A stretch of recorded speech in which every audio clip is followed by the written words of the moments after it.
नमस्कार, मैं राघवेंद्र पाल एक बार फिर से आप सबके साथ हूं और आज मैं विलियम वर्ड्सवर्थ के पीवाईक्यू लेके आया हूं। पीवाईक्यू का मतलब होता है प्रीवियस ईयर क्वेश्चंस। किसी भी एग्जाम को निकालना है उसके पीवाईक्यू लगाइए, लेकिन उसके बारे में पहले पढ़ लीजिए।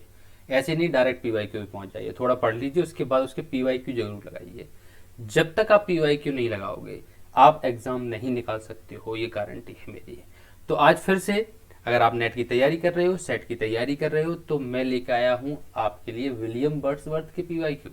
यानी विलियम वर्ड्सवर्थ के जितने भी पहले नेट में एग्जाम में क्वेश्चन आ चुके हैं वो सब लेकर आया हूं।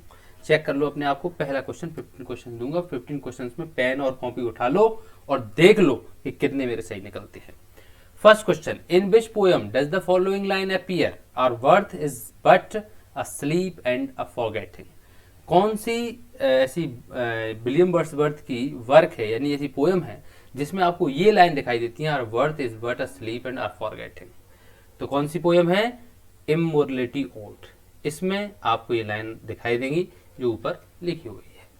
आशा करता हूं आपका सही हो गया होगा। Next question, the final version of Wordsworth the prelude appeared in. ये तो आपको बताना ही पड़ेगा क्योंकि बड़ा अच्छा क्वेश्चन है कि प्रिल्यूड का फाइनल वर्जन कब आया।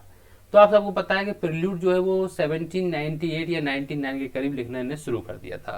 प्रिल्यूड क्या था? प्रिल्यूड अपने जीवन के बारे में, इनकी एक तरह से ऑटोग्राफी बोल सकते हैं, ऑटोबायोग्राफी, सॉरी ऑटोबायोग्राफी बोल सकते हैं कि अपने जीवन के बारे में लिखते चले जा रहे थे। बुक 1, बुक 2, बुक 3, ऐसे बुक 14 इन्होंने लिखी हुई है प्रिल्यूड के अंदर। 14 बुक लिखी हुई है टोटल, है ना। तो फाइनल वर्जन कब आया? तो फाइनल वर्जन जब इनकी डेथ हो गई थी तो इनकी पत्नी के द्वारा पब्लिश किया गया था 1850 में, यानी 1850 में। आगे देखते हैं। नेक्स्ट क्वेश्चन आपका इंतजार कर रहा है। क्वेश्चन है, थोड़ा बड़ा क्वेश्चन नजर आ रहा है। Sweet is the lore which nature brings our meddling intellect misshapes the beauteous forms of things we murder to dissect, summarizes the speaker's position। यहाँ पे स्पीकर्स की पोजीशन थोड़ी बतानी है, इससे बड़ा टफ क्वेश्चन है। तो इसको अगर हम देखें तो sweet is the lore which nature brings our meddling intellect misshapes the beauteous forms of things we murder to dissect। Okay, तो इसमें अगर समझें तो सही आंसर क्या होगा? इसमें सही आंसर होगा nature yields a pleasure. Nature जो है वो प्लेजर ईल्ड करता है, उत्पन्न करता है, superior to that derived from intuitive human inquiry, है ना। मतलब बहुत कुछ है नेचर में, अगर देखा जाए तो प्लेजर ही प्लेजर है। और बट तो जब भी आपके अगर कोई क्वेश्चन आता है नेचर के बारे में बात कर रहा है, वर्ड्स वर्थ आंसर कर दो, है ना। तो मैंने तो भैया यहीं पे थोड़ा देखा है, वैसे मैं पढ़ चुका हूँ इन क्वेश्चंस को, थोड़ा ईमानदारी से बताऊं तो यहाँ पे सी आंसर होगा। आगे बढ़ते हैं। क्वेश्चन नंबर 4 है, antagonized by what he considered to be the promiscuity of the lake poets, Byron wrote the preface to which of his works as a rebuke to Wordsworth's own introduction to the thorn। Byron ने किसमें गुस्सा निकाली है Wordsworth के लिए? कौन से अपने वर्क में? वायरन जानते हैं ना, लॉर्ड वायरन, आपको ध्यान होंगे। कौन से वर्क में इन्होंने गुस्सा निकाली है और प्रीफेस लिखा है इनके लिए? तो हम सबको पता है डॉन जुआन में ऐसा हुआ था, है ना। उसका प्रीफेस जो लिखा था उसमें उन्होंने पूरा रिव्यू किया था इनको, वर्ड्सवर्थ जी को।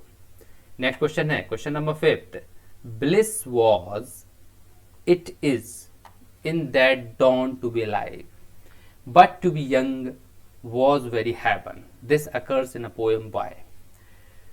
अच्छा जी, ब्लिस आ गया तो मैंने आपको अभी बोला ही था कि नेचर, विलेज, हेवन, इनकी बात चले ना, विलियम वर्ड्सवर्थ आंसर होता है ना, क्योंकि ये हेवन से बड़ा प्रेम करते थे, यानी नेचर से बड़ा प्रेम करते थे। आगे बढ़ते हैं। नेक्स्ट क्वेश्चन है क्वेश्चन नंबर 6, ये हमारा नेक्स्ट क्वेश्चन है। क्वेश्चन नंबर 6 हम लोग कर रहे हैं, टोटल 15 क्वेश्चन हैं। Which of the following poems features the phrase the still sad music of humanity. कौन सी पोएम है जिसमें ये फ्रेज आपकी आती है, the still sad music of humanity? भाई ये टिंटर्न अवे इसका सही आंसर है। टिंटर्न अवे में ये सैड म्यूजिक की बात कर रहे हैं तो आंसर हो जाएगा टिंटर्न अवे, ठीक है। आगे बढ़ते हैं। क्वेश्चन नंबर 7 आपका इंतजार कर रहा है। क्वेश्चन 7 है, which famous elegy closes with the following lines. कौन सी एलेजी? एलेजी जानते हो, किसी के दुख पे जो सॉन्ग लिखा जाता है, जो वर्क लिखा जाता है उसको एलेजी बोलते हैं। तो कौन सी एलेजी में आपको ये लाइंस जो है एंड में दिखाई देती हैं? In the desert of the heart let the healing fountain start in the prison of his days, teach the free man how to praise। तो यहाँ पर सही आंसर क्या होगा? यहाँ पर सही आंसर होगा इन मेमोरी। इन मेमोरी में डब्ल्यू ईट्स जो है वो ये सब लिख रहे हैं, तो यहाँ पर सही आंसर हो जाएगा in memory by of W B Yeats है। नेक्स्ट है वर्ड्सवर्थ की प्लूड में एक लड़का है बिनांडरर इज अफेक्टेड बाय, बेचारा क्या हो गया था, ब्लाइंडनेस से अफेक्टेड है, यानी इसको अंधेपन की शिकायत है या गूंगेपन की शिकायत है या बहरेपन की शिकायत है या फिर लंगड़ेपन की शिकायत है। तो भैया उसको शिकायत है म्यूटनेस की, बोल नहीं पाता था बेचारा, बहुत बुरी हालत है। आगे बढ़ते हैं। नेक्स्ट क्वेश्चन, 9th क्वेश्चन है the prelude although began as early as 1799। भैया मैं अभी बात कर चुका हूँ थोड़ी देर पहले प्रिल्यूड के बारे में। प्रिल्यूड हालांकि 1799 में स्टार्ट हो चुकी थी and finished it's first version इन 1805, और 1805 में इन्होंने पहली किताब भी निकाल दी थी, लेकिन कब तक इसको पब्लिश नहीं किया गया, बेचारे की मौत हो गई तब तक पब्लिश नहीं किया गया। 1850 में पत्नी ने पब्लिश किया था, वर्ड्सवर्थ की पत्नी ने, है ना। चलिए साहब आगे बढ़ते हैं। इन बुक 5 ऑफ प्रिल्यूड, 5वीं किताब प्रिल्यूड की, टोटल कितनी बुक थी, 14 बुक, है ना। 5वीं किताब प्रिल्यूड की Wordsworth dreams of an Arab in the desert after reading which great work. Wordsworth जो है वो सपना देख रहे हैं कि मैं एक अरब बन चुका हूँ, अरब के लोग जो है होते हैं ना, तो अरब, अरेबियन, तो अरब मैं बन चुका हूँ, जो लॉन्ग क्लॉथ पहनते हैं व्हाइट कलर का, वो अरब होते हैं, और बढ़िया डेजर्ट है, रेगिस्तान में आप मतलब घूम रहा हूँ। तो ऐसा कब उनके मन में आया, कौन सी किताब पढ़ के ऐसा हुआ था उनके साथ, तो उनके साथ ये वाली जो किताब है डॉन क्यूस्क्योट, अगर कोई प्रोनाउंसिएशन में गलती तो माफ करना, ये वाली किताब पढ़ के उनके अंदर ये जागृति आई, मैं भी अरब बन जाऊं, बढ़िया आराम से रेगिस्तान में घूमूं। नेक्स्ट क्वेश्चन है 11th question, which British university figures in William Wordsworth prelude. कौन सी ब्रिटिश यूनिवर्सिटी ने वर्ड्सवर्थ के प्रिल्यूड को शामिल किया अपने कोर्स में, कैम्ब्रिज यूनिवर्सिटी ने वर्ड्सवर्थ के इसको शामिल किया है प्रिल्यूड को अपने कोर्स में। आगे बढ़ते हैं, क्वेश्चन नंबर 12 हमारे सामने है। क्वेश्चन नंबर 12 है in the book of the prelude. फिर से देखो बार बार प्रिल्यूड की बात चल रही है, यानी कि प्रिल्यूड इनका इंपॉर्टेंट है, लायरिक बेलार्ड इनका इंपॉर्टेंट है, जो इन्होंने एस.टी. कॉलरिज के साथ लिखा था, इसको जरूर पढ़े, है ना। तो in the opening book of the prelude Wordsworth mentions famously that he was fostered alike by, क्या आंसर होगा, and pick out right pair.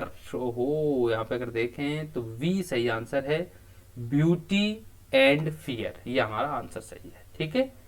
तो ओहो जरा रुकना, जरा 1 मिनट, इसको रेड कर देते हैं, ये आंसर है, ठीक है। केवल 3 क्वेश्चन बचे हुए हैं, देखते जाए।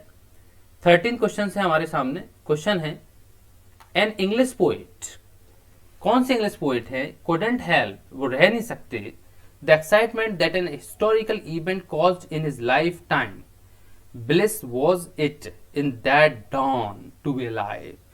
अच्छा जी, वाह वो सुख, was it that dawn to be alive, वो सवेरा, आहा, but to be young was very heaven. Which poet, यहाँ पे कौन से पोएट हैं, और डॉन का मतलब यहाँ पे क्या है, तो डॉन का मतलब वैसे तो होता है सवेरा, है ना, लेकिन यहाँ पर सही आंसर है जो फ्रेंच रेवोल्यूशन का डॉन से कंपेयर किया गया था, पोएट हमारे वर्ड्सवर्थ जी थे, तो ये आंसर हो जाएगा, ठीक है। चलिए साहब आगे बढ़ते हैं। नेक्स्ट क्वेश्चन 14 क्वेश्चन आप सबके सामने है, विच वर्जन ऑफ लायरिक बेलार्ड्स। लो भैया अभी बात ही कर रहा था मैं लायरिक बेलार्ड्स की, वो आ ही चुका है। लायरिक बेलार्ड्स का कौन सा version was the first one two have the preface by Wordsworth. तो प्रीफेस किसमें लिखा गया था, देखिए लायरिक बेलार्ड के बारे में पूछा जाए तो आंसर है 1798, लेकिन यहाँ पर लायरिक बेलार्ड के प्रीफेस के बारे में पूछा गया, जो यहाँ पर 1800 में प्रीफेस लाया गया था, 1800 में। और मेरे को थोड़ा सा ध्यान है, शायद कॉलेज से प्रीफेस लेके आए थे, आई थिंक सो, थोड़ा सा कंफ्यूज हो रहा हूँ मैं, बट 1800 में प्रीफेस आया था, ये पक्का सही है। तो यहाँ पे सही आंसर क्या होगा हमारा 1800। नेक्स्ट है what is being described by Wordsworth in the following lines from his poem the thorn. अच्छा, I have measured it from side to side, टिज 3 feet long and 2 feet wide. तो यहाँ पर सही आंसर क्या होगा, 3 feet, अच्छा हाँ, 3 feet लॉन्ग, 3 feet लंबा और 2 feet चौड़े। उसमें इन्फेंट ग्रेव की बात की जा रही है, जो होता है ना कब्र, उसकी बात की जा रही है, बच्चों का जो कब्र होता है। तो यहाँ पे आंसर क्या हो जाएगा, an infant grave, D answer is the right answer. तो ये थे हमारे 15 क्वेश्चन विलियम वर्ड्सवर्थ के बारे में। पीवाईक्यू के तो ढेर लगा दूंगा, तो पूरे 3000 से ज्यादा क्वेश्चन लेके आऊंगा। ठीक है, चलिए मिलता हूँ नेक्स्ट वीडियो में। Thank you very much, thanks a lot.